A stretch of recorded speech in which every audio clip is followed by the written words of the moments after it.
Good morning, everyone. Tina here. Thank you all for joining me today. Hang on. Thank you for joining me today.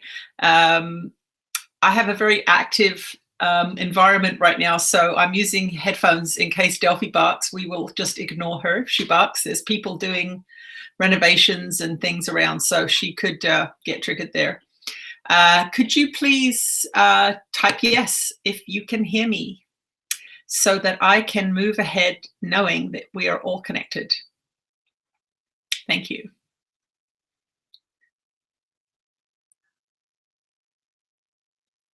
Yes.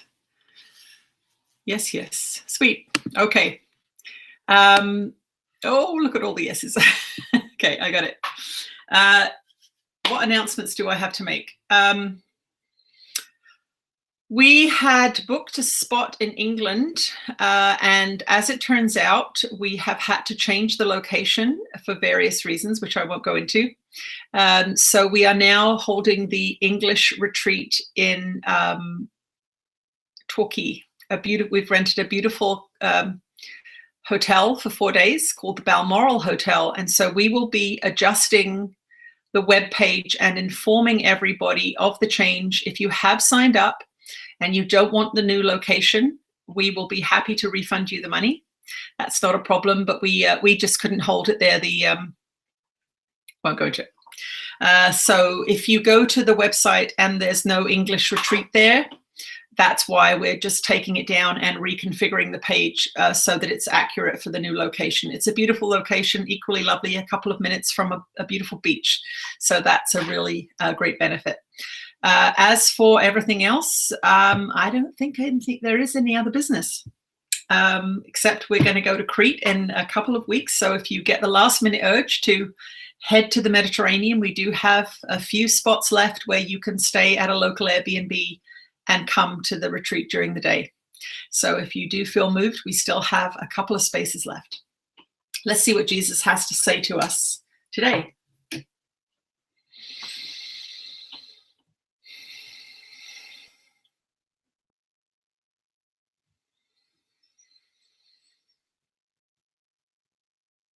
You are blessed beings indeed. I am that one that you know as Jesus. And as usual, we are all gathered around the computer here as well. Well, we don't do it exactly that way, but you understand what we mean. We love these sessions. We love communing with all of you in real time together.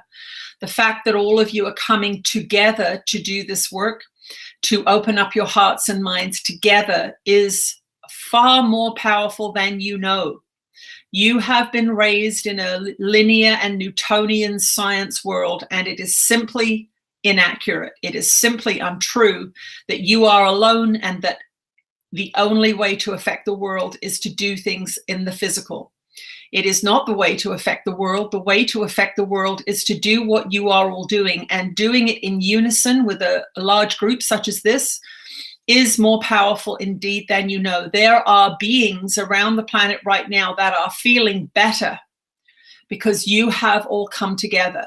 There are beings around the world right now that are feeling inspired because you have dedicated yourself to this work. There are beings around the world that are happier today in this moment, and they don't know why, because you have all come together to do this.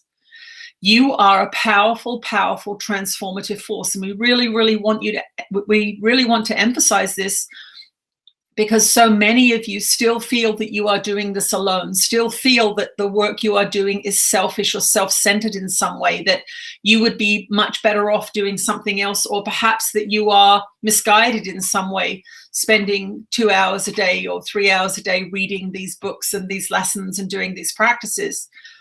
It is the greatest gift that you can give to your world. It is the greatest gift you can give to your environment. For after all, what is the environmental issue on your planet but overconsumption? What is overconsumption but an addiction to the material? What is an addiction to the material but a seeking for peace, a seeking for happiness through purchasing things? When you change your mind from the inside out, you get true happiness. You get a connected live wire, so to speak, to the divine, to the Godhead, and you do not need plastic objects. You do not need cheap clothes. You do not need excessive purchasing to be happy, and you become more environmentally responsible. So if you're an environmentalist and you are worried about your earth, do this work. It is what is the most powerful remedy for all of your ailments on this planet. If you are sick and you have been doing the Course in Miracles for a little while, maybe a few months, a few weeks, a few years, but you are not getting the results that you want, ask yourself, am I truly dedicated to this work, or am I still chasing all my idols in the world? Am I still believing that if only I get this, that, or the other, then I will be happy? You must catch yourselves when you believe that there is something out there that will make you happy. The truth is, you must make yourself happy, and that thing will most likely come to you. Why does it work that way? Well, everything that is exceptional in life, and we will refer to artistic creations, an abundant life, a healthy family, these are exceptionally high frequency things. You can't get them unless you're at the same frequency. So this is why many of you get frustrated when you can't get what you want, whether it be a relationship, a home, or whatever it is. You are frustrated because your frequency is not at the pitch that the frequency of what you want is. If you are, for example, seeking to buy a home or find a place to call your own, let's say, you may have some self-worth issues that are going to undermine that. You may think it's financial. You may think, oh, I don't have enough money to buy a house, or I don't meet the bank's qualifications. But the actual frequency that may be keeping you from finding a home is that you are not appreciative of the one you have, or that you are judgmental of the one you have, or that you are afraid of commitment, or that you are unloving to yourself in some way, and the unloving frequency does not match the frequency of having a beautiful home. So it's very, very important, as you're looking at any frustrations that this work is bringing up for you, that you look at where your negatives are. Now, we have told you before that you don't need to go rummaging around in the basement. The things will come up, and they will come up. They'll come up in negative emotion. But if you are particularly frustrated with a subject that is dogging you, let's say, we want you to put that subject on the table now and say, well, look, I've been doing the course for 3 years or 6 months or 9 months, whatever it is, and this thing is still really bothering me. I'm going to put it on the table, and I'm going to make this my project for a week or two. Don't make it a year-long project. Make it a project for a week or two. Let's say that you have a weight issue. Let's say that you're underweight or overweight. It doesn't matter. You're not feeling comfortable in your physical self. What we want you to do is to say, okay, this is my project for a couple of weeks. I am going to take a notebook with me, and I'm going to write down any thought I have about my body. Good, bad, or indifferent, it doesn't matter. I'm going to write down any thought I have about other people's bodies. Good, bad, or indifferent, it doesn't matter. You may compliment someone on their new jeans, and you may go, oh, that's okay, I'm going to write that down. Obviously, you might miss some because sometimes thoughts are very fleeting.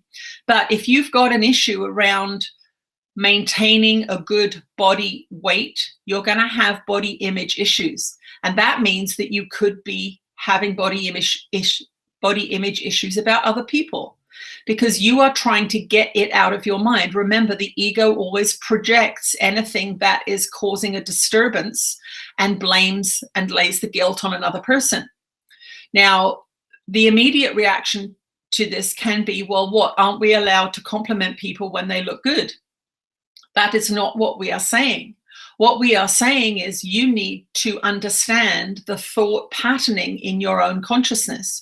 You need to understand that you're constantly judging other people by their looks, good, bad, and indifferent. And when you are doing that to someone else, you're doing it to yourself. And that means that you are valuing your body. That means that you are valuing your appearance above other things. This does not mean, again, that you're not going to shampoo your hair, you're not going to buy a nice outfit if you need to, or you're not going to buy a new pair of shoes. That's not what we're saying. What we're saying is, if there's a constant and unrelenting problem maintaining and being in a place of peace with your body, you must look at your thoughts and beliefs around bodies. Yours, everybody else's, television, magazines, whatever it is that you're indulging in, you want to make that a project for a couple of weeks. And after a couple of days of writing down your issues, your commentary, your thoughts on bodies, on food even, on presentation by other people, you could find that you're very judgmental about people who have not groomed themselves well or who have long hair, whatever it is that comes up, you want to write that down. And then you want to go beneath the form. It's never the form. What is the frequency of that set of beliefs that you have found? Is it one of appreciation or is it one of judgment? Because if you are appreciating the good looking, the beautiful, but judging the negative and the dirty and the grimy and the less than well kept, you are in a polarized state of being. You are not in the middle path. You're not taking that middle path, which is generally acceptance, is what we are seeking. Accepting others is a forgiving practice. The extremes of judgment and disapproval are in the dualistic thought system, and that is where you are going to be as it relates to your body. So when you begin to do an exercise like this, and we would suggest that all of you do it with whatever the subject is that you are struggling with. Most of you have something that you're struggling with: money, love, home, health, whatever it is, doesn't matter. Make it your project for a week or two and look at the frequency and the polarity, if it's there, of your beliefs, of your thoughts, which means what? That you have a belief that's generating these thoughts. Those thoughts are generating feelings. Those feelings are going to change your behavior. So if you are obsessing about appearances or body types or the belief that the body can get you something, this is a very, very worthwhile project. But it is with any subject that is causing you consternation. So when you begin to focus on the thoughts that are about your particular subject, what you are going to see is that you have a very, very strong opinion. And an opinion is in the dualistic world. That means that you believe that you know what the best thing is. And of course, you don't know what the best thing is. There are beings who choose to not conform to your society's rules of beauty because of particular karmic history that they have, where perhaps they needed to be disapproved of to feel and experience a certain lifestyle, life experience. Not everybody wants to be the most beautiful person on the block. Some people, in fact, choose to be the most unattractive person on the block. You do not have an insight into anybody's beingness except your own. And what you want to say to yourself is, this set of beliefs that I hold about this subject is not causing me to have peace. It is not peace-inducing. I'm constantly upset about it. It's constantly coming up in my mind. I realize that this particular subject is a little bee in my bonnet. So that week or two is very well spent. And once you, as we say, you get the thoughts and if associated feeling, if you have one, then you go, that's the form that this belief is taking. Let me go beneath until I get to that root belief. I think beautiful people are more valuable than ugly people. That's a belief I have. And if you have that belief, and that will be in the form of those kinds of judgments, super appreciation of beauty, super judgmental about those that are less beautiful. When you come to that belief, you want to bring that belief up on the table and you want to go, there you are. That's what I believe to be true. How do I know? Because of the feelings that are being generated, the obsessive thoughts that are being generated. So when you know that your belief in beauty over anything else is what's causing this issue, then you can begin to counter it. You can begin to say things like, everybody is valuable regardless of what they look like. That can be the mantra that you now say in response to those thoughts, because that belief is still active. That belief is still in your mind. You want to say to yourself, after you have judged somebody and go, wow, they're really beautiful. I wouldn't mind hanging out with them. You go, oh, there it is. There's my value system showing. What you do in that moment after you've got the belief up from the unconscious, because that's what's being triggered here, an untrue belief that needs to be looked at. That negative emotion is your guidance system saying, what? You're off track here. Then you can say, oh, I just admired that person for being beautiful. I clearly value them than everyone else in the room because I haven't even seen anyone else in the room. You can say everybody is valuable regardless of what they look like. And then you can use a behavior, for example, to look around the room. Let's say you're at a party and so, oh, there's a person over there who's not particularly attractive. I'm actually not interested in talking to them because they don't fulfill my belief in beauty. I'm going to go and talk to them. You can make yourself do something. Now, this would seem to go against the idea that you should never do something you don't want to do. But when you have investigated in your mind and you have come up with this belief that's generating all of this disruption, you can choose to say, I need to act out of accord with that belief to help dissolve it. So, for example, if there's a weight issue involved, you may see yourself in your week or 2 week investigation of foods that you are constantly going to social engagements where foods are. If you find yourself doing that, if you find yourself thinking about food, talking about food, all of those sorts of things, you can go, oh, I really have a strong attachment to food here. Let me go beneath the form.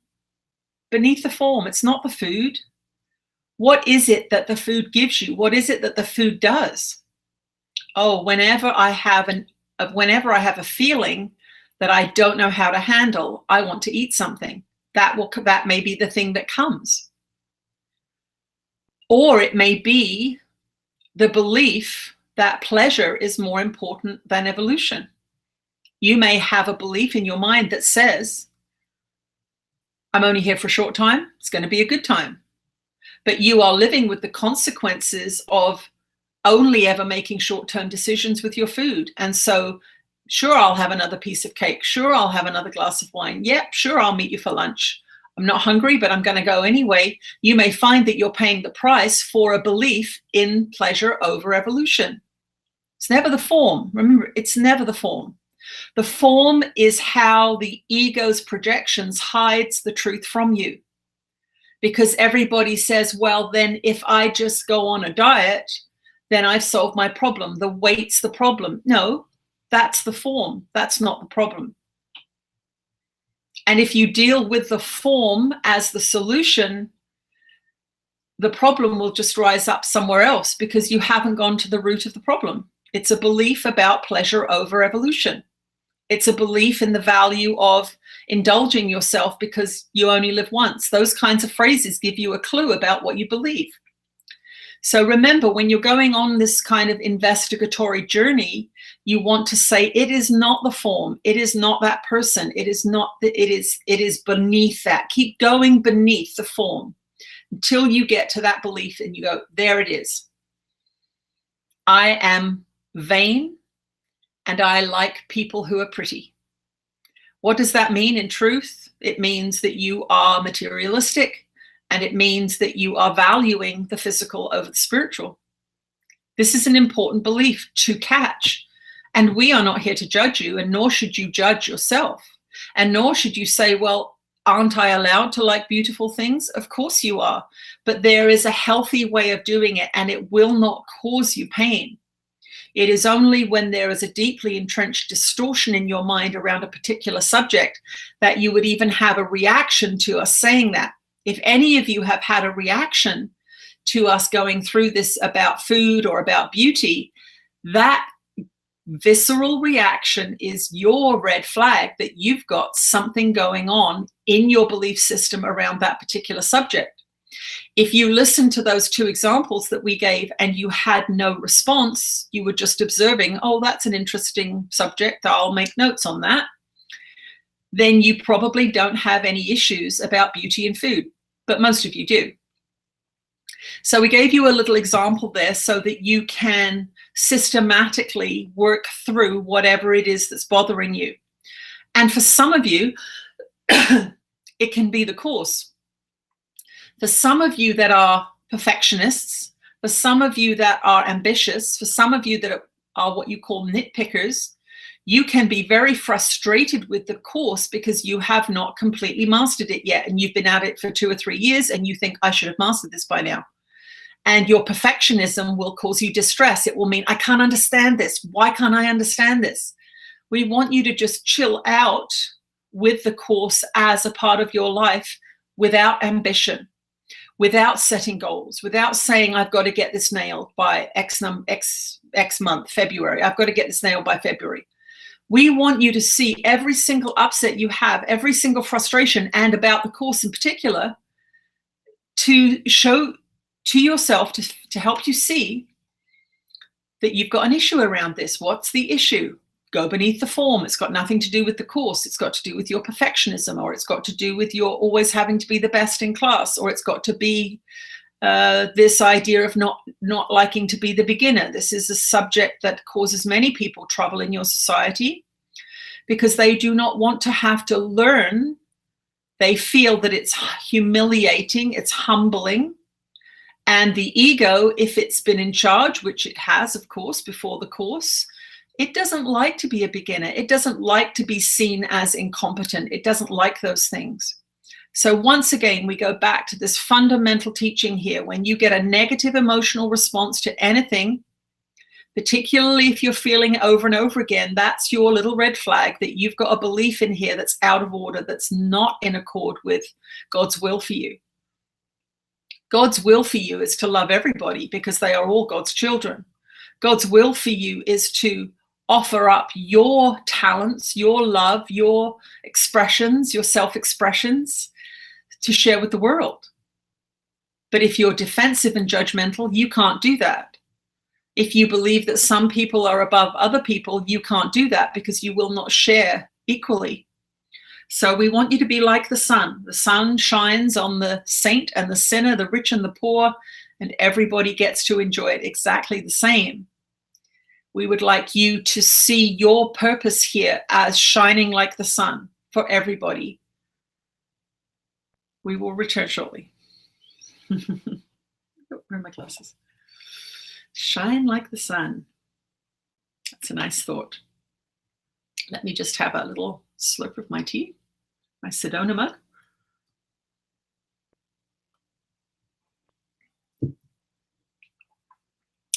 Okay, I have been getting some good questions, so I've just kind of thrown some of the most recent questions in first, so you might be lucky. I just do questions randomly. Sometimes people post them and I miss them, so they may get caught later, or you can always repost them. If you posted something a couple of weeks ago or 3 weeks ago and I haven't asked it, you can always repost it on the Facebook page. I do not get all of them. So, dear Jesus and Ananda, I have a question about oneness. It is difficult for us separated beings to grasp the concept of oneness. What is it really like? And can you give us an image to hold in mind when we think about oneness? Thank you. Now, generally, I don't give personal anecdotes because I got given heck at the beginning of live streaming for talking too much. But I am going to share something here. I had what I consider a direct revelatory experience about 5 or 6 years into doing A Course in Miracles. And it was a very, very low point in my life. I had basically thrown the course away for about 9 months and just was way off track. And I came back to Salt Spring and I was homeless and jobless. And I was living in a house with 3 crazy women. And it was one of those terrible nights where you just think, I don't know what to do here. I can't carry on. And I'd cried and prayed and cried and prayed. And it was a bad, bad night. And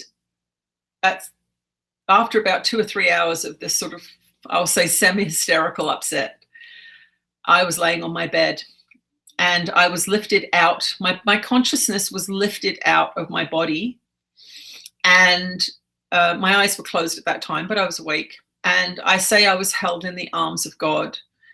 I was surrounded by an, it's hard to put into words, but it was an absolute, unconditionally all-pervasive knowledge and forgiveness. It was just the most profound feeling. It's nothing like here.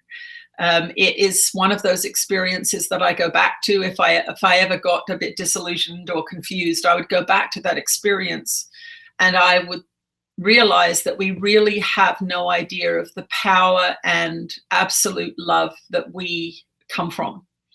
And that was my experience of it. And after, it felt like I was held in that state for about 45 minutes. And I said, I'm tired. You have to put me down now. And my consciousness was laid back into my body, and I went to sleep. And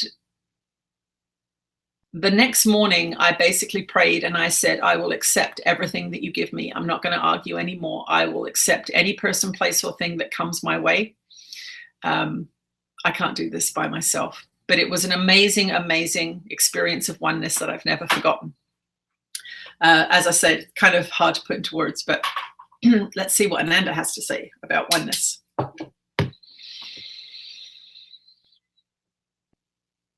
Oh, we're with you again, dear ones. Oh, we are so happy when you do this. We are so happy when you come together. We feel the anticipation around the planet. We feel all of you organizing your days so that you can come into this group. We feel your excitement. We feel your questions. We feel so much, and we thank you all for dedicating yourself to this practice and for joining this being in these live streaming events. We know that you invest money. We know that you invest time. And those are very important commodities in a 3D world. So we are Ananda, and we are here to help you on your ascension process.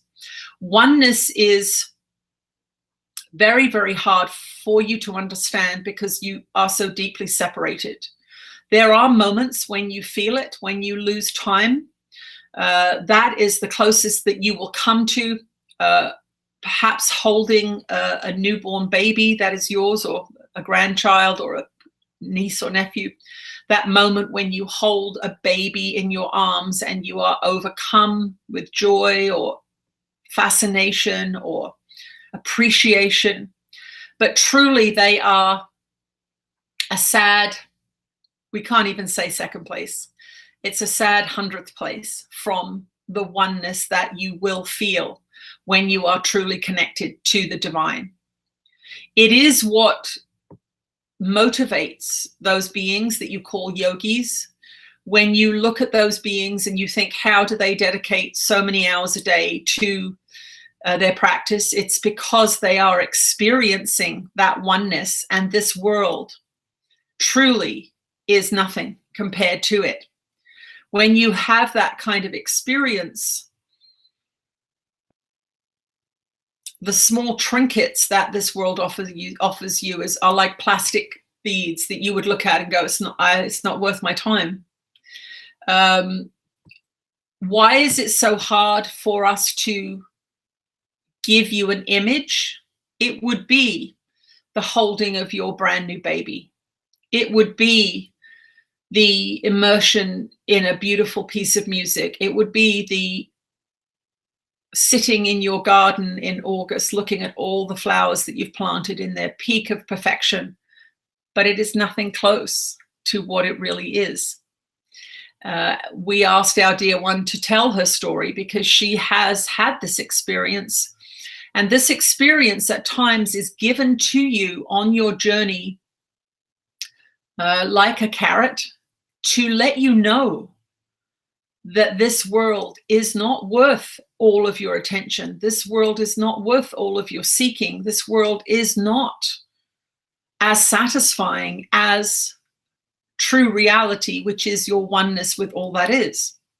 Now, some people get confused and they think, well, if it's all that, why did we separate? Good question. It is an experience. Experiences are always being added to the great universal mind. Every single experience you are having is valid, is valuable, Even the bad hangover on a Sunday night, if you drank too much, is a valid experience for spirit. It goes into the collective consciousness. It is there as a piece of information that informs. So the creativity that is expressed in a human life is incredibly valuable. And this is something that we want you to understand. Yes, you have come into a difficult vibrational frequency here. The time and place that you are in is extremely challenging, and we want you to understand that. We want you to know that if you're struggling, we are not surprised. We are not surprised because of the training programs you've had. We are not surprised because of the lies you've been told as truth and the truth hidden from you. We are not surprised that you're having a hard time. That's why we all do this. We are doing our spiritual work with all of you. This is our assignment. So we want you to understand that if you are struggling with your life, with your body, with your money, with your world, keep doing this. This is going to give you a taste. You're going to get a taste one day of oneness, and you are forever changed. You are never, ever again looking at the world as the only thing there is. You know that there is something more profound going on. You know that there is a love beyond any human love that is all encompassing, all forgiving, all accepting, all knowing. Any of you that have had a revelatory experience, which would be considered direct conscious contact with the Godhead, it cannot last for long. You cannot function in your world. You cannot continue on your journey of experience with that energy. But if you have been fortunate enough to experience that connection, then you know that the world is a sorry imitation of true love. And this is very, very helpful on your journey. So beings that are working on their spiritual evolution, beings that are doing their forgiveness work, beings that are step by step raising their frequency in all of the ways that we tell you over and over again. You all know what they are. We're not going to repeat them, although we want to so that you remember, but we won't for now. If you are doing that work seriously for a few years, and by seriously, we don't mean that you're miserable. We mean that you understand the import of it. We mean that you understand that this is something you really want to experience in this lifetime. Then you may be gifted with an exceptional oneness experience. It can be the feeling of being connected to the entire world around you. It can be your consciousness blending with a baby or a tree or a pet or a partner. It can be a pervasive, temporary understanding of everything and how it works. Or it could be, as our dear one had, a feeling that you were held in the arms of God when you were in a terrible, terrible time in your ego's game. For that is what it is. When you are having a dark night of the soul, the ego has taken you to that place. And there are times when an intervention is made so that you don't go further, you don't go darker, you don't go into suicidal thoughts. Because that is what suicide is. It is an ego's mind that has come to a place of absolute domination in the mind. And there is very little love left. It is there beneath the layers of fear. But as you know, when fear enters your mind, it is a powerful, powerful thing because you have created it yourself. It has all the power of a God behind it. So it is an act of faith for those of you that have not felt this kind of thing. But we say to you, do those things, those passions, that cause you to forget what time it is, that cause you to meld with something, that cause you to be enthusiastic and in eager anticipation for the next experience, that those are the precursors to having these kinds of experiences. Because you are feeling the vibration of what you want to do. You are listening to your guidance, and it is saying, go over there. That makes you happy. That makes you fulfilled. That is fascinating for you. Your passions will lead you through and down a pathway that are going to reveal to you everything that you need to see. When you are denying your passions, when you are putting a lid and repressing and controlling them, you are doing that because you have been taught to do that. That is a very, very unnatural state, and that is a low frequency state. It means that you do not trust that you are as God created you. It means that you do not trust that your guidance can be believed, that your desires are valid, that how you want to live your life is valid. You are being overridden by conditioned beliefs and ideas. And you can argue for your limitations all you want. Yes, but we can't just do what we want. Well, yes, you can. Look at the world you've got. This world is being created, miscreated, a lot of the time by people who are overriding their guidance, who are not doing what they love. And that means they must medicate themselves somehow, some way, because they're in pain. They are not listening to their guidance. And so that is where you really take the wrong fork in the road. So if you want to have an experience of oneness, do what you love. Make time for what you love, not excuses. You tell your partner, your family, your friends, I'm going to do this thing I love, and it's going to make me change my schedule a bit. I may not be here to cook dinner every night. I may not be here to cook breakfast every morning. I may not be here to take you to soccer on Saturday. You might have to ask the other parent to do that. I'm going to follow my passion, because then you are in alignment. Then you are on the path to raising your frequency, and you will get a feeling of oneness, little snippets of it. It may be for a minute. It may be for 10 seconds. Where you have transported yourself and you have melded with that thing, that idea, that concept, that activity, where you have completely dissolved the body, where you have completely dissolved the separation feeling, and you have become one with whatever it is that you're loving on. Those are how the seeds of true oneness are sown. We will return shortly. All right, there you go. I'm going to have a little sip of tea.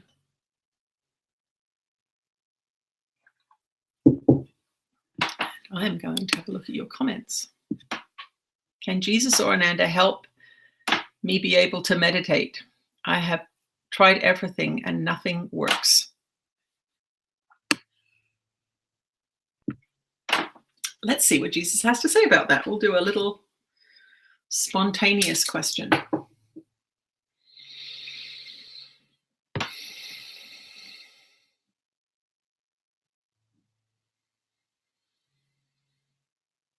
You are blessed beings indeed. I am that one that you know as Jesus. And this is an excuse. Meditation is a focusing of the mind. And when you begin meditation, you don't know how to do it. This is where you are falling short. You believe that you should be able to sit for an hour easily. Absolutely not. The beginning meditator can barely sit for a minute. This is why Course in Miracles starts literally with 1 minute of focused thought. You must do the lessons of A Course in Miracles as described. This is a meditation training program for the overly active Western mind. When you do the lessons as described, you will be doing an incremental increase in the time you spend in your own head with yourself. You literally do not want to be with yourself when you cannot meditate. It is a demonstration of an attachment to the world, an attachment to the outside. So this is understandable if you have an extreme attachment to the world, an extreme attachment to identifying with your thoughts, so they take you off down rabbit holes. It is a demonstration that this work is even more important. There is a meme on your Facebook pages that says, if you don't have time to meditate for 30 minutes, then you need to meditate for an hour. And that is the truth. For someone who cannot, quote unquote, meditate, that is simply not true. That means that you have things in your head that are more important in your value system. So we would suggest for you, dear one, that you meditate and that you pay attention to what you value. You're valuing the thoughts. You're believing the thoughts. They're taking you off down a tangent. And that means that you must bring yourself back and go, that is just a thought. I do not need to go chasing it down the rabbit hole. Let me just have that thought and let it go. If you cannot, then you have to look at what that thought is. Oh, I'm worrying about my child. She's traveling in Thailand. I think she might get killed. She might get raped. She might get drugged. She might end up in jail. And the mind is going round and round and round. You need to remember, that's the form. Again, it's never the thing. That's the form that your intense fear is taking, and you need to bring that belief up from the surface. And what is that? What is that fear? It's a belief in death. It's a belief in a sabotaging world. It's a belief in a dangerous world.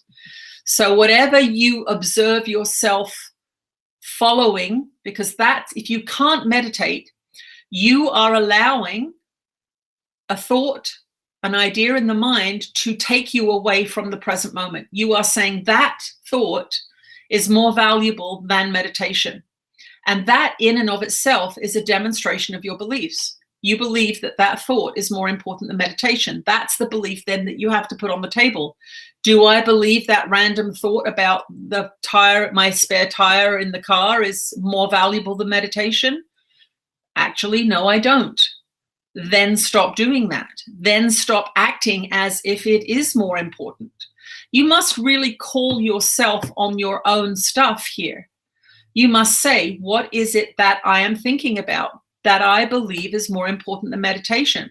Perhaps you have a belief that meditation is fearful somehow. Perhaps you have had an encounter with spirit. Perhaps you were raised in the Catholic Church.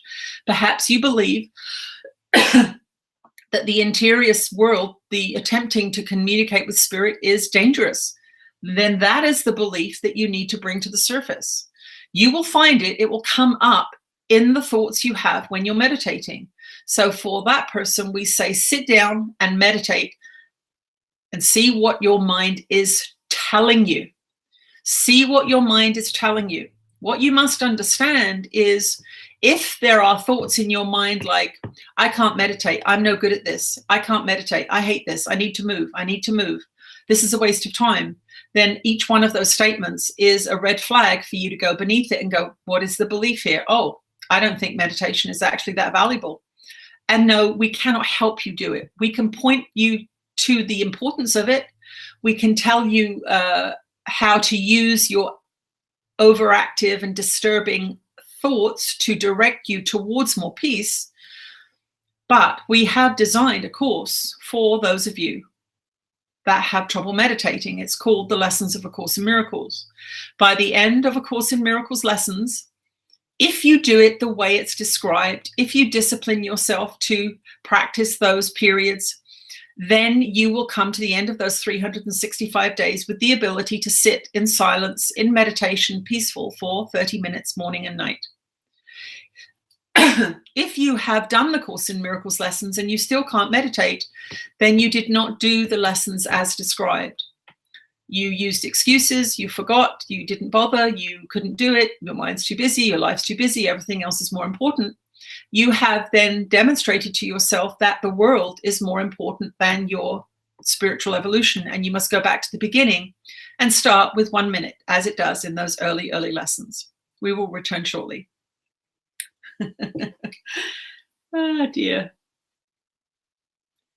I guess you're not getting any sympathy there. Oh, it's the sunlight here. Okay, you're going to just have to watch me with a halo. Sorry. Okay, I'm going to have a sip of tea.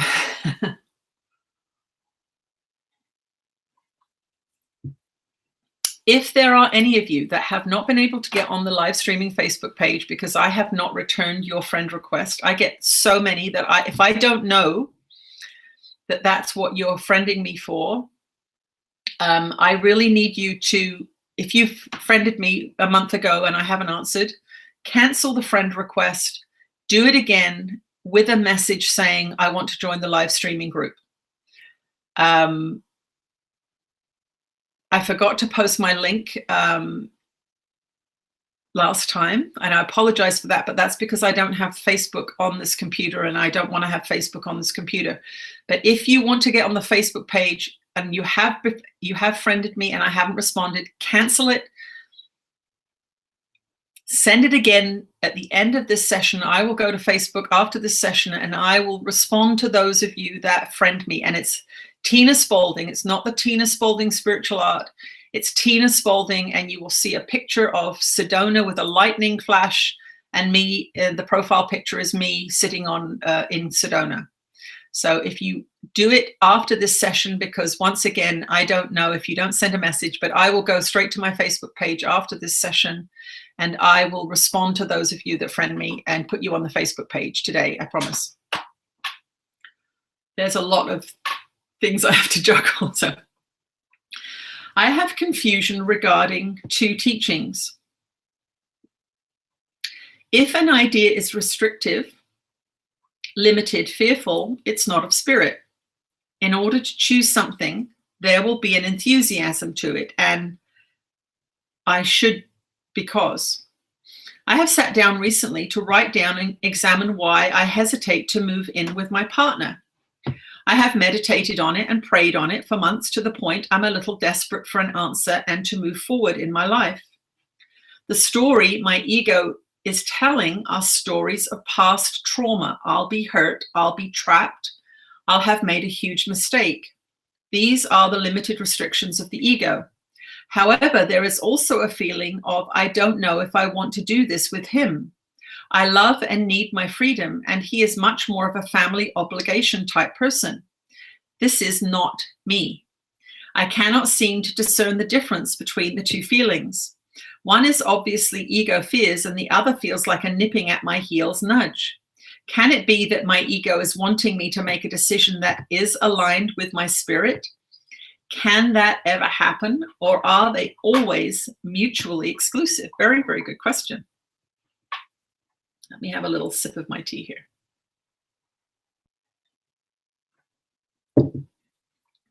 Let's see what Ananda has to say about this. Oh, we're with you again, dear ones. What is happening is there is a third element here. There is the conditioned behavior that it is rude somehow to actually say to somebody, I don't want the same things you want. Moving in with you wouldn't be a good idea because I am very, very different from you and our value systems are different. What you're seeing here is somebody who is being pressured into doing something and doesn't want to do it. And the ego is also saying, warning, there's fear here, there's danger here. The unthinking person would think, well, I have to do the opposite of what the ego is telling me. But we want you to feel into the frequency of these three things that are going on here. There are three things, not two things. The ego says, and this is where you are accurately identifying it. The ego says, I will be hurt. You know that that's a projection. You know that that's the past wanting to contaminate the future. Well done. But what is also at play here is the social conditioning that relationships have to progress along a certain line in a certain timeline. And that is where you're feeling the confusion, because you actually have a desire to be a singleton in that sense. That doesn't mean that you don't want to have a relationship with someone, but you are not yet ready to take that move-in step. You are allowed to feel that way. That does not mean that you are unloving. That does not mean that you are deceptive. It just means that that doesn't feel right to you right now. But social conditioning in your society says that after a year or two of dating, then you should move in together. That is a social construct. That is not a truth. That is not mandatory. And that is what we want you to focus on. We want you to focus on, you understand that the projection of fears into the future is one thing. Where the confusion is coming is that your desire for a singleton life, not moving in yet, seems to align with the ego. But you've got to look at the different frequency. Remember, it's never the form. It's never the form. It's what's beneath the form. You can feel that one is old stuff wanting to project into the future, but the other one, if you go into the feeling of desiring your freedom, desiring free will, desiring not to get into that domestic prison that so many of you get into, you can feel that that is a heart's desire. So we want you to address the fears about pain and suffering in relationship. We want you to begin to counter that belief because you can feel it's active in you. We want you to counter that belief with, this person has never hurt me. This person's never, ever done anything to show me that they are going to cause me suffering. And I am enough of a Course in Miracles student now to know that I cause a lot of my own suffering. So it's probably had nothing to do with the other person. Perhaps I actually need to have some years by myself to know who I am. Perhaps that guidance is telling you that you are not yet equipped to go into what your society considers a traditional live-in relationship, because you are in the early days of figuring out where your mind is distorted. And perhaps that is what's going on. Perhaps you are getting two streams of information. When you are in a more fearful place, you tap into the ego's thought system. Perhaps when you're more in a more peaceful place, you are able to discern, this isn't actually what I want to do. It's got nothing to do with fear when you're in a peaceful place. So the way to assess the situation is to say, I'm not even going to entertain deciding anything about this unless I'm in absolute peace. Unless I'm in a happy, chill couple of days where everything's vibing perfectly, I'm doing what I love, I'm in the flow. That's when I'm going to address the question, because then I'm not bringing in the ego's thought system. I have stepped into the peaceful, contented thought system, and I'm going to contemplate the question only when I'm there, because I can feel that I've stepped into the old paradigm. And I'm not going to address this there, because you know what? You're in fight or flight in that kind of regurgitative state where you're bringing up old wounds. You are not a practicing Course in Miracles student when you are doing that. You are in the ego's playground. You've stepped into that whole thought system, and everything then will become fearful. You'll project onto him, you'll project onto her, you'll project onto the future horrible things. And that's your clue that you are in fight or flight. The ego's in control right now. Don't make any big decisions when you're there. Contemplate, conversate about the issue when you are at peace, when you are joyful, when you've just spent the weekend doing what you love and you're looking forward to your work. So how do I actually feel here? I feel really good. I'm not frightened right now. Many of you in this world have no idea who you are. You have no idea what you truly value. You have taken in through conditioning programs and training programs everybody else's value system. And this is a difficult thing to discern, because those conditioned programs are really active. They're really powerful. They've got the whole of society's beliefs behind them. And you are influenced by them. So it can make you feel like you don't know what to do. What we will say is, the stress is coming from bouncing from the ego's thought system when you're in fear into the other thought system, trying to discern the conditioning from your true desires. So if you make that discernment, I'm in fear right now, I'm feeling panicked, this person's pressuring me, this is not the time for me to go in. I know in that circumstance, I'm in fight or flight. I'm not going to decide. You can say to them, look, I can feel that I'm in fear right now. I don't want to go into this subject right now because I'm quite likely to separate or attack. And this is a good time to educate your partner, to say, look, this is what happens when people are in fear. They either run or they attack. And I can feel that I'm a bit afraid now. I feel anxious. So can we talk about this when I'm in a better place? It's not that I don't want to talk about it. It's not that I don't want to figure it out. But I need to do it when I'm I need me to spend some time when I'm peaceful with this question. And that is a wonderful, wonderful thing for all of you to do with your partners, to not talk about the issues when you're in the ego's thought system. And you will know, because you're not feeling good. You're feeling frightened. You're feeling anxious. You're feeling angry. So there are some conditioning programs in your society that say whenever there's a problem, you've got to talk about it that red hot minute. No, you don't. You need to talk about it when you're calm and the trigger has subsided. Because what is a trigger? A trigger, when you're triggered, an unconscious belief has been activated from the outside, and you are in an altered state of consciousness that is coming from the past. That's why when someone triggers you, you have a volatile and large emotional reaction that has nothing to do with what's happening right now. If you are not triggered, someone will say, do you think we should live together? And you'll go, let me think about that.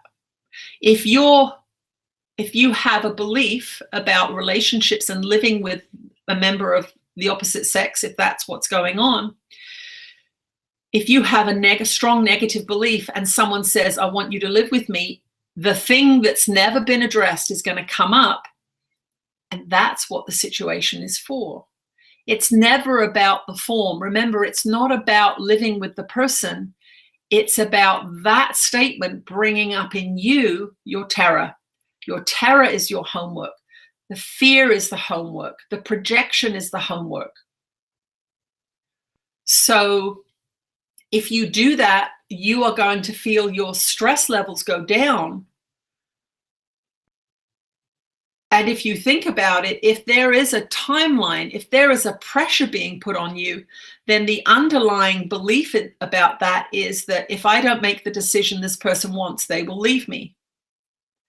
And that can be something that you can look at and go, am I willing to compromise what I want in life to prevent this person leaving me? That's what a lot of you do in this world. You say, I'd really like to do this, but I don't want to be alone, so I'm going to say yes to what you want. And then you start living that person's life. You can do that for a while. You can do that for quite a long time if you're medicating yourself with various things. But there will come a point when you can't live someone else's life. And we think it's much more loving for you to have a very, very clear contemplation about that kind of decision, so that you are not compromising or sacrificing yourself. There are those of you that will say, you have to compromise in this world. And we say, are you sure about that? Are you sure that compromising yourself is God's will for you? Or do you think that you have a particular goal and purpose here, a particular design in you that says, I want to experience this in this incarnation, and to go off that track is in fact the blasphemy? It is not good to compromise. Some of you have to compromise when you have created a life that is a constant state of compromise for you. If you have put your passions aside and you have built a system of life where everyone's depending on you, compromising yourself, then yes, when you come to this place and we say you don't have to compromise, in your life you do have to compromise. But you do have to understand that that's why you're unhappy. That's why you're resentful. That's why you're having trouble with your creativity. That's why you're getting sick. That's why you're angry at your children, because you've been compromising yourself. You need to see it, and you need to understand that today you can make a wise and considered decision when you're in a place of peace and happiness to make the next choice that is beneficial for you. Because when you are thriving, when you are happy, when you're on task, when you're in alignment with your purpose, you are going to be way nicer to be around. You are going to have so much to give to everybody. Your cup runneth over.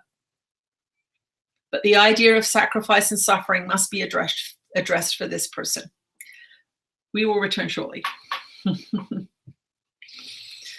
All right.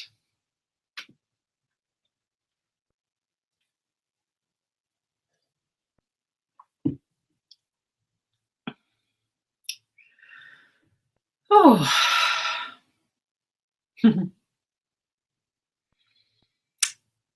One of Kay from Australia. Hope you got to be with us today, Kay. One of these days, I will learn to use Facebook. Here is a possible topic for love streaming, just 5 short paragraphs. The Andromedan Council has said that the real powers that rule this world are not human. They are not made from love, by love, and for love. Does this mean that they were not created by God? I'm not sure that they've ever actually said that, but Archon at Costa Rica retreat said battles have already happened between ETs in the south of our planet. How does this relate to pure non-dualistic thought that only mind love is real and attack is not possible? I'm going to address those first. It's hard to address 5 questions. What were they? I sort of have to have the questions in my mind. I know that, and then Jesus doesn't, but that they are not made by love, and that there have been battles. That's not pure non-dualistic thought. Okay.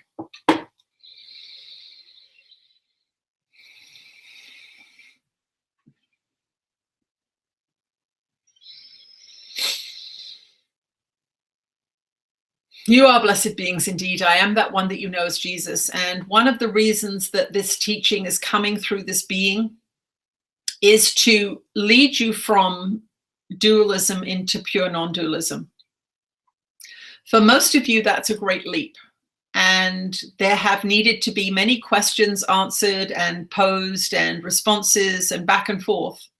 The course is pure non-dualism. It is asking you to set your sights in the highest way. These teachings are to help you climb up that staircase to the highest way, because it became very apparent to us from observing how humans were working with A Course in Miracles that they needed some dialogue, some communication to help facilitate the transformation of their minds. That going from deeply entrenched dualism to pure non-dualism is a large leap. And the trials and tribulations of your planet cause some beings to give up on the course because the sights are set too high. The extraterrestrial beings that are involved with your planet are within duality. They are much like you. They were born in a place, they were raised in a place. They sometimes had parents, sometimes they had a scientist that cloned them or brought them into being. Some of them have true souls in the sense like you do. Some of them are what you call living mechanical devices. So they appear to be alive. They have some tissues that seem to be alive, but their inherent nature is machinery. There are some beings who are, through the many years of choices, and by many years we mean many millennia, their culture has chosen to use power over rather than power with. And so they have taken a deviant path in that sense that is deeply and powerfully engaged with the ego's world. That means killing is okay. That means manipulation, control is perfectly fine if they can get what they want. If you think of the least evolved human that is a psychopath or a sociopath, they have no conscience. They are human, but whatever they have been through, whatever their karmic path has been, either in this incarnation or many incarnations, they no longer have the capacity to engage, tune into love frequency. They've gone too far away from it. But all of these truly alive beings, not the mechanical beings, but all of the truly alive beings come from source. They will return to source and they will have opportunities to change and grow just like you. If you look at the worst human on your planet in terms of the dualistic value system, a rapist, a murderer, a pedophile, they are made of love, from love, for love. They will not be abandoned. They will merely be given the opportunity once again to choose differently. They are not hated by us. They are not hated by God. They are merely demonstrations of minds that have been off track for a long time, and they have made choice after choice that is not beneficial to them or to anyone else. Now, you all make inappropriate choices at times. It could be the big plate of French fries that you decide to eat at the restaurant and you feel sick. That is a simple choice. Social conditioning kicked in, perhaps. The next day you feel sick, and then 4 weeks later you go to the same restaurant and the desire for a big plate of French fries comes up and you think, I didn't feel very good after the last one. Damn, I love those French fries. Yes, I'll have a big serving of French fries, please. You then just you used your free will to make a poor choice. You were given guidance. I felt sick. I felt bad the day afterwards. I know it's not healthy for me. I know my body's going to suffer. And a month or 5 weeks later, you make that same choice again. You have just decided to go down the frequency ladder. Now, these choices, we are not saying you can't ever have a plate of French fries. What we are saying is be aware of what your decisions, how your decisions are being made. Do you walk down the street with some change in your pocket and see a homeless person there sitting with nothing, absolutely nothing? You think about giving them something and then you're like, oh, no, they're just going to spend it on beer. And you walk past them and then you feel a little bit bad. You think, oh, I should have done, oh, well, whatever. In that moment, you made a decision with your free will in spite of your guidance, telling you something else. The idea came up, I should give him 25 cents. The conditioning, he's going to spend it on beer, therefore it's a waste of my money, is a belief, is a thought that comes from a belief. It overrode your initial inspiration to be loving. And then you get the feeling of disappointment or sadness or disgust when you walk by, oh, that wasn't very good, and then you dismiss it. You just had an entire experience there of spirit and ego speaking to you. You had an entire experience there of the opportunity to be loving or fearful. You had the entire experience there of how these decisions are made over millennia. If those kinds of decisions are continually made, you're going tiny bit by tiny bit down the frequency ladder. If by chance you have the money and you give a handful of change to someone, they look into your eyes and say, hey, thank you, man. That was so kind. I can have breakfast now. And you walk off and you feel good and they feel good. That is a miracle. That is love chosen in that moment. And you have to educate yourself into how that happens. Now, there are cultures that look at your culture and see you as a race of psychopaths. They see you as cruel, uncaring. You've got $60,000 or $70,000 in the bank, and you can see a young girl on the street with nothing. She might even have bare feet, and you can walk on by. They see that as psychopathic behavior. They see that as cruel. They see that as a profound separation from God. It's very important here not to become judgmental of beings that are on a lower frequency than you, perhaps, when there are other beings who are here to help you, highly evolved beings who are looking at you, knowing that your frequency is very, very low. So this is one of those subjects that we want you to get back to the non-dualistic teaching, ironically enough. The questions are based in that 3D dualistic belief system. We don't want you to worry about who's connected to God and who's not. We want you to assume everybody, if they're existent in a body, they're in separation, they're in the dualistic world with you, they're your brother or sister, and that is what's going to happen as the contact with extraterrestrial beings increases, because that's part of your ascension process. Part of the dark web of ignorance that has been held over your planet is that you are the only ones here. It has been intentionally kept from you. There is literally a Star Trek-like space culture where many, many beings interact with each other, some on a higher frequency than others. There are low-frequency beings who do nasty things, just like low-frequency beings on your planet do nasty things. The truth is, it's a dualistic play. In the non-physical realms, the battles don't really exist. It's your choices that are the important things. So you have had wars, bodies have died, But those beings have continued on. They've learnt from their experience in a concentration camp or as a soldier of fortune or whatever their experience was. They've brought that experience into the great collective consciousness. They have had their own interpretation with their guides and teachers over what experiences they've had. And then they have chosen another incarnational journey to go on with that knowledge firmly embedded in their oversoul so they can get at it, so that they know it. And the soldier of fortune may come back as a peace activist because they have a desire that has been born from their experience of war. And they know that war is awful and it's painful. And they want to change the world into a peaceful place. So they will be born with a passion for peace.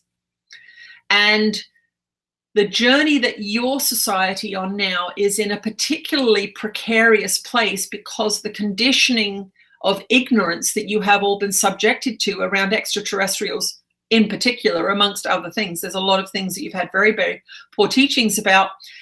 This is a pivotal time for you to go into that subject and really bring up your fears, really bring up into the light the things that you know don't feel right, the things, the judgments you have or the resistance you have, because you are going to join a galactic system within this generation.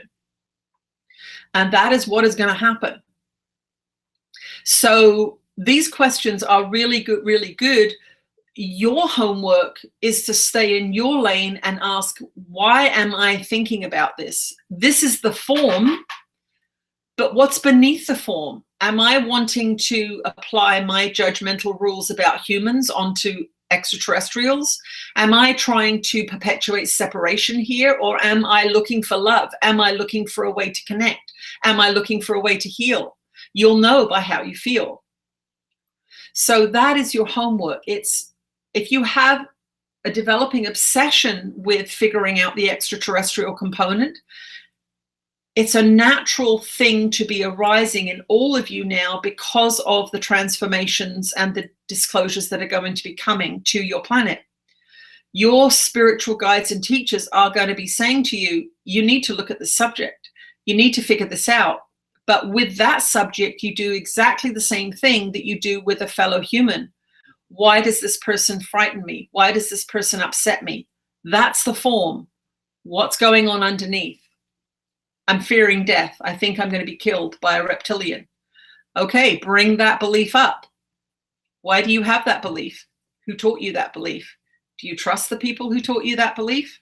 These are the questions that we'd like you to ask. We will return shortly. Okay. All right. Oh.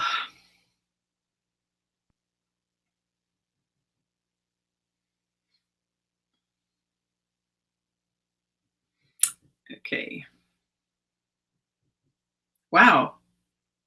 This has gone so fast today. They are really hot today. Ascension into 5D or the real world as stated in... Much love and thanks, Gina.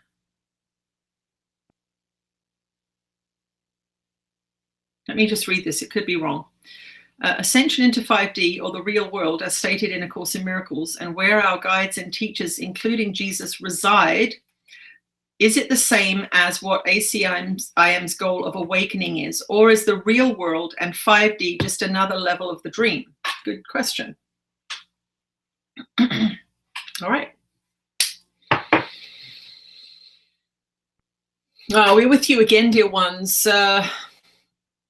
When you are looking at 3D, you are looking at this physical material world where you are appearing in a separated body and that you seem to have a separated mind. You are not connected particularly with other beings. There's a lot of fear. There's a lot of defensiveness. There's a lot of materialism. There's a lot of lower vibe ideas being played out by everybody. That is a 3D society. Sicknesses are rampant.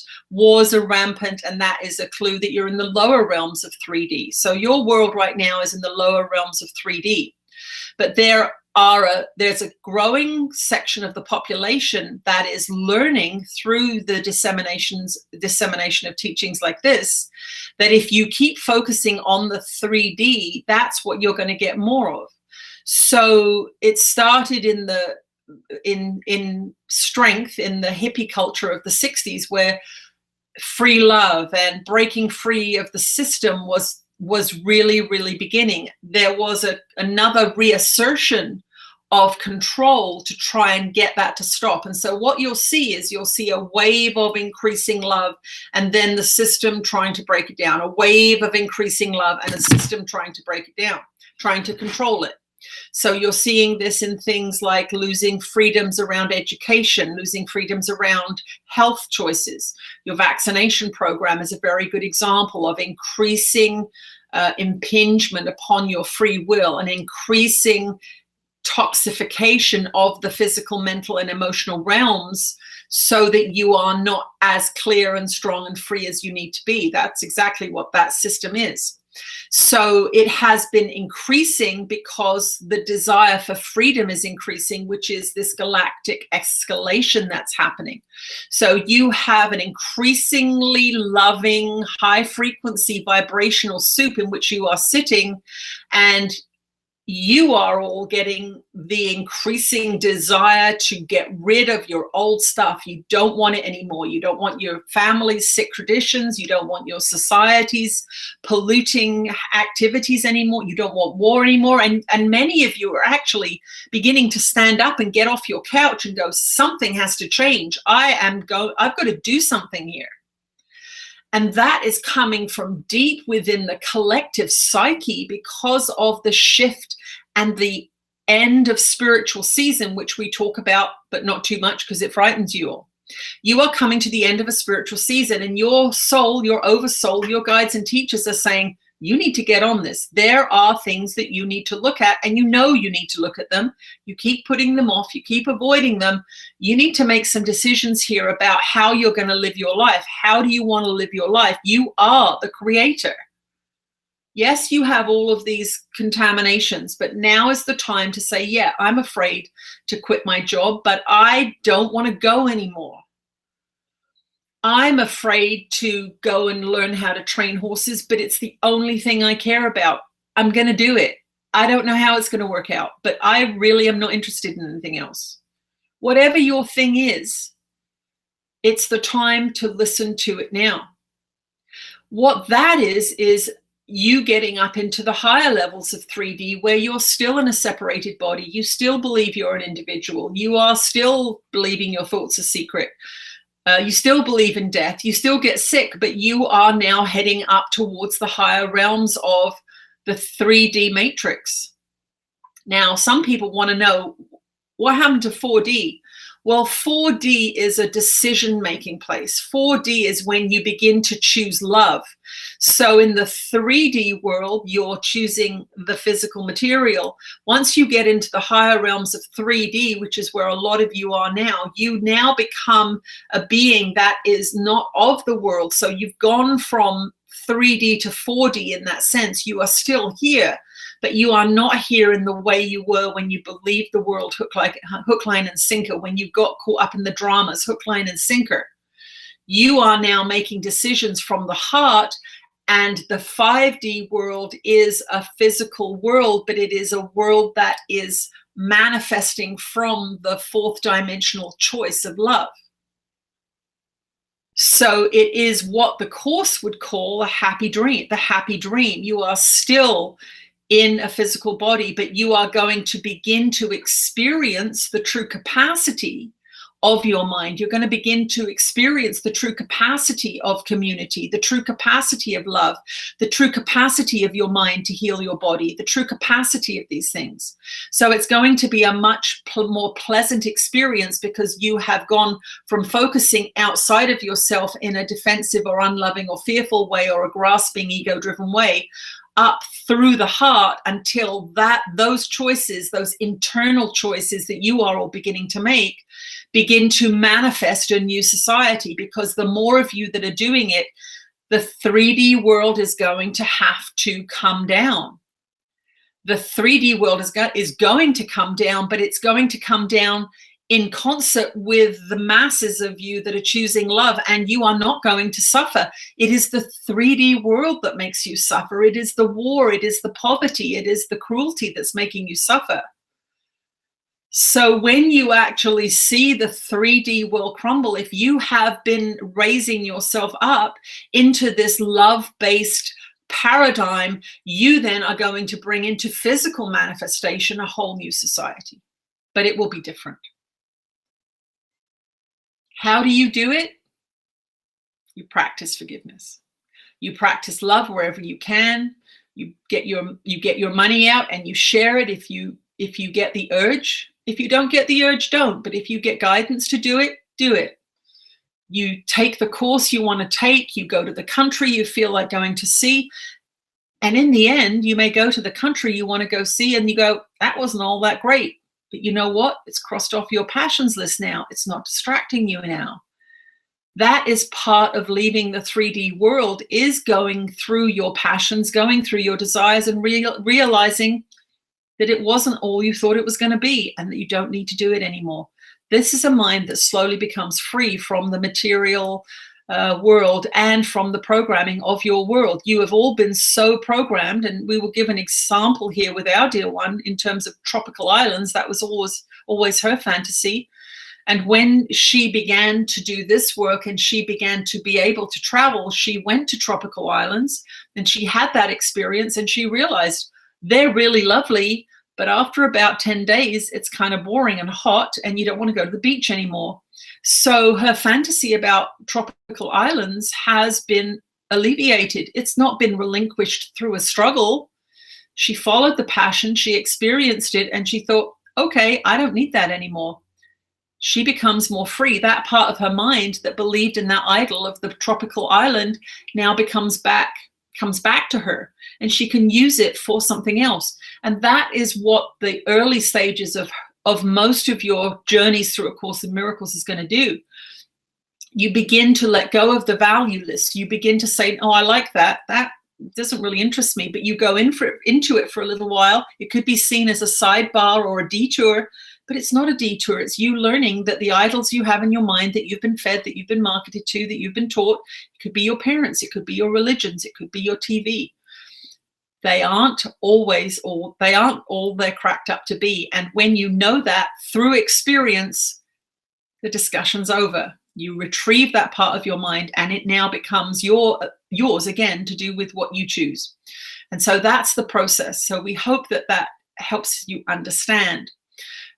We love you very much. We are excited to be channeling to those of you that come to the retreats, but we don't want those of you that are not yet able to afford those retreats to feel bad. This being is providing lots of different work for lots of different prices. And if you're in the price point that is free, enjoy those lessons daily that she is providing. If you have a little bit more money and you can afford this, wonderful, enjoy this. Participate in this fully, without resentment, without judgment, and say, this is just where I am right now. And if you are fortunate enough or you have the ability to financially afford a retreat, then great. But don't judge the other price points. They are across the board for all of you. So if you're in the free price point and you want to be able to get into the higher price point, there's some homework for you. What is it that I'm doing or not doing in my life that's keeping me below that glass ceiling of financial abundance that I want to seek?